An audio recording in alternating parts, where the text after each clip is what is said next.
भेरी भेरी भेरी हम भेरी ब्यूटीफुल, बाड़ू बाड़ू बाड़ू तू बाड़ू बड़ी कूल।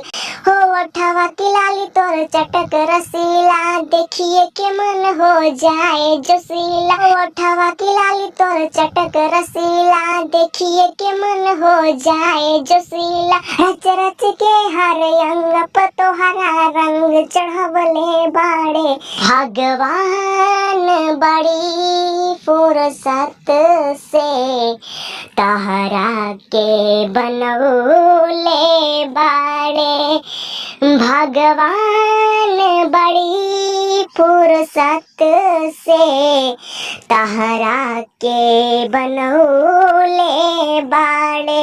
हो भेरी भेरी भेरी हाँ भेरी ब्यूटीफुल, बाड़ू बाड़ू बाड़ू तू बाड़ू बड़ी कूल। ओठवा के लाली तोर चटक रसीला, देखिए के मन हो जाए जोशीला। रच रच के हर अंग पतो हरा रंग चढ़वले बाड़े भगवान, बड़ी फुर्सत से तहरा के बनौले बाड़े। अगर वीडियो अच्छा लगा हो तो चैनल को सब्सक्राइब करें, वीडियो को लाइक करें।